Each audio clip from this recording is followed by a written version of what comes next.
कल रात जयपुर के सबसे बड़े Covid centre Rajasthan health university में एक लड़की एम्बुलेंस में अपनी मां को लेकर पहुंची और डॉक्टरों से गिड़गिड़ाने लगी कि अभी अभी वह अपने पिता का दाह संस्कार कर लौटी है, मां की तबीयत खराब हो रही है, उसे बेड दे दिया जाए, मगर आरयूएचएस में बेड उपलब्ध नहीं था। यह बात मैं आपको इसलिए बता रहा हूं कि आप अपनी सुरक्षा का ध्यान रखिएगा। सरकारी संसाधन दम तोड़ने लगे हैं। सरकारी संसाधनों को लेकर राजनीति भी शुरू हो गई है, क्योंकि जब कुछ अपने बस में नहीं रहता है तो दूसरे पर आरोप लगाने लोग शुरू कर देते हैं। मुख्यमंत्री अशोक गहलोत ने सीधे सीधे प्रधानमंत्री नरेंद्र मोदी को वीसी में कहा है कि हमारे साथ नाइंसाफी हो रही है, न्याय संगत संसाधनों का बंटवारा नहीं हो रहा है।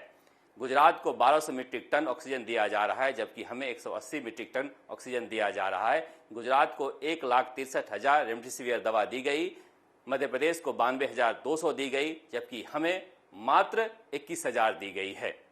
दूसरी तरफ केंद्र का कहना है कि जहां पर मौतें ज्यादा हो रही है वहां पर हम संसाधन पहले भेज रहे हैं। भारत एक संघीय ढांचा का देश है, सबका ध्यान रखना जरूरी है। सवाल उठता है कि राजस्थान में मौतें कम हो रही हैं, जब गुजरात से ज्यादा आंकड़े आ रहे हैं कोरोना पॉजिटिव के, तो मौतें कम क्यों दिखाई जा रही है।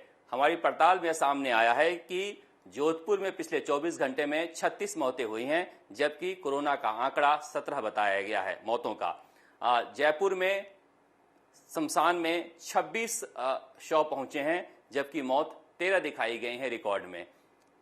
धौलपुर में भी अब तक एक मौत दिखाई गई है कोरोना से, जबकि मौतें ज्यादा हुई है। तो सवाल उठता है कि क्या राजस्थान में मौतों के आंकड़े को छुपाया जा रहा है रिकॉर्ड को बेहतर करने के लिए, या फिर जानबूझकर अधिकारी सरकार को अंधेरे में रखे हुए हैं दिखाने के लिए कि हमारा मैनेजमेंट अच्छा है।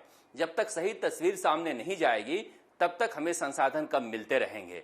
ऐसे में यह दोष सरकार के ऊपर भी जा सकता है कि अगर मौतों का आंकड़ा छुपाया जा रहा है तो हो सकता है उसी वजह से ये संसाधन कम मिल रहे हों, क्योंकि देश में अगर मौतों का आंकड़ा कहीं ज्यादा है, मध्य प्रदेश, गुजरात और दिल्ली में, तो संसाधन निश्चित रूप से केंद्र पहले वहां भेजेगी।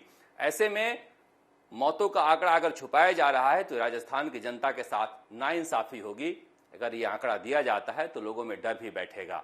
ये आंकड़े क्यों गलत हो रहे हैं, ये सरकार को साफ करना चाहिए, क्योंकि पिछली बार भी जब सवाल उठे थे तो मुख्यमंत्री अशोक गहलोत ने मौतों का ऑडिट करने का आदेश दिया था। इस बार भी यह प्रक्रिया अपनाई जानी चाहिए। हो सकता है कि मुख्यमंत्री अशोक गहलोत को इस बारे में पूरी जानकारी नहीं हो। कोरोना के संसाधनों को लेकर तो राजनीति हो ही रही है, दूसरी तरफ एक और राजनीति हो रही है। जिस तरह से निर्दलीय से कांग्रेसी बने अशोक गहलोत गुट के मजबूत विधायक संयम लोढ़ा ने बेवजह बेवक्त सचिन पायलट गुट पर हमला बोला है, उसे लेकर सियासी गलियारे में तरह तरह के सवाल उठ रहे हैं। संयम लोढ़ा कहते हैं कि जुलाई 2020 में पेशगी के तौर पर कुछ लोग पैसा लेकर आए थे सरकार गिराने के लिए, उनके पेट में अब दर्द हो रहा है, उनकी जो हाजमा है वो खराब हो रहा है। अब सवाल उठता है कि जिस वक्त कोरोना से जंग के लिए हर कोई एकजुट हो रहा है, ऐसे वक्त में संयम लोढ़ा ने यह ट्वीट क्यों किया है? क्या किसी के इशारे पर किया है? क्या मुख्यमंत्री अशोक गहलोत को यह पता है कि संयम लोढ़ा इस तरह के ट्वीट कर रहे हैं? क्योंकि संयम लोढ़ा के बारे में कहते हैं कि जब भी अशोक गहलोत गुट को कुछ हमला करवाना होता है, संयम लोढ़ा को आगे कर दिया जाता है और इनाम के तौर पर उन्हें जो कुछ मांगते हैं वो दिया भी जाता है। ऐसा कहा जाता है कि संयम लोढ़ा जिस अधिकारी को अपने इलाके में लगाना चाहते हैं लगा देते हैं। अगर कोई मंत्री उनकी बात नहीं मानता है तो मुख्यमंत्री से कह देते हैं और मुख्यमंत्री उस मंत्री से पूछता है कि संयम ने उस अधिकारी को लगाने के लिए कहा था, अब तक लगा क्यों नहीं। इस तरह की बातें कही जाती है मंत्रियों द्वारा, सच्चाई चाहे जो भी हो। इसीलिए सवाल उठता है कि इस वक्त सचिन पायलट गुट को उकसाने का क्या मतलब है कि आप पैसे लेकर आए थे और पैसे नहीं लौटा रहे हो, आपकी पाचन क्रिया खराब हो रही है। कहीं ये उकसाने का मकसद कुछ और तो नहीं? क्योंकि जिस तरह से कांग्रेस में पार्टी के अंदर संगठन में नियुक्तियां शुरू हो गई है, सरकार में नियुक्ति होने वाली है, सचिन पायलट मंत्रिमंडल विस्तार पर जोर दे रहे हैं। उनका कहना है कि ज्यादा मंत्री होंगे तो राज्य में बेहतर तरीके से काम किया जा सकता है। अभी 33 मंत्रालय खुद मुख्यमंत्री अशोक गहलोत के पास है। यह भी एक वजह हो सकती है कि इस तरह का हमला कराया जाए। दूसरी तरफ यह भी कहा जा रहा है कोरोना काल में जिस तरह से सचिन पायलट एक्टिव हुए हैं उसे लेकर भी कांग्रेस के राजनीतिक गलियारों में तरह तरह की चर्चा है।